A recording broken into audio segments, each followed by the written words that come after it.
ಒಂದು group create ಮಾಡೋಣ ಆಯ್ತಾ? ಪೂಜಾ ಬಿಟ್ಟು ಒಂದು ವಾಟ್ಸ್ಆಪ್ ಗ್ರೂಪ್ ಕ್ರಿಯೇಟ್ ಮಾಡೋಣ. ಅದರಲ್ಲಿ ಫುಲ್ ಅವ್ರ ಬ್ಯಾಚಲರೇಟ್ ಬಗ್ಗೆ ಡಿಸ್ಕಸ್ ಮಾಡೋಣ. ಅದು ಸರಿ, ಸುಷ್ಮಾ ಗ್ರೂಪ್ ಅಲ್ಲಿ ರಿಪ್ಲೈ ಮಾಡ್ತಾ ಇಲ್ಲ. ಆಮೇಲೆ ನಾವೆಲ್ಲ ಡಿಸೈಡ್ ಮಾಡಾದ್ಮೇಲೆ ನನ್ನ ಯಾರು ಏನು ಕೇಳೇ ಇಲ್ಲ ಅಂತ ನಾಟಕ ಆಡ್ತಾಳೆ. ಇವಾಗ ಗಿಫ್ಟ್ ನ ಡಿಸೈಡ್ ಮಾಡ್ಬಿಡೋಣ ಆಯ್ತಾ? ಆಮೇಲೆ ನಾನು ಗ್ರೂಪ್ ಅಲ್ಲಿ ಹಾಕ್ತೀನಿ, ಅವಾಗ ನೀನ್ ರಿಪ್ಲೈ ಮಾಡ್ಬಿಡು ಓಕೆ ಓಕೆ ಅಂತ. ಅವಾಗ ಎಲ್ಲರೂ ಒಪ್ಕೊಳ್ತಾರೆ. ಓಕೆ, ಈಗ ಗಿಫ್ಟ್ ಏನ್ ಕೊಡೋಣ? ಚೀ ಬೇಡ ಬೇಡ, ನಂಗೆ ನಾಚಿಕೆ. ಪೂಜಾಗೋಸ್ಕರ ಒಂದ್ ಸಖತ್ತಾಗಿರೋ ಶೈನಿ ಡ್ರೆಸ್ ತರಾನ.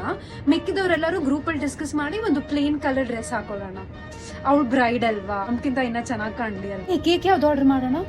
ಚಾಕ್ಲೇಟಾ? ಓಕೆ, ಬಟ್ ಎಗ್ಲೆಸ್ ಆರ್ಡರ್ ಮಾಡೋಣ ಆಯ್ತಾ? ಇಲ್ಲಾಂದ್ರೆ ಅವಳು ಮೇಘ ಇದ್ದಾಳಲ್ಲ, ಎಗ್ಗಿದ್ರೆ ಕೇಕ್ ತಿನ್ನಲ್ಲ. ಆಮೇಲೆ ನಾನು ಕೇಕೇ ತಿಂದಿಲ್ಲ, ದುಡ್ಡು ಯಾಕೆ ಕೊಡ್ಬೇಕು ಅಂತ ಕೇಳ್ತಾಳೆ.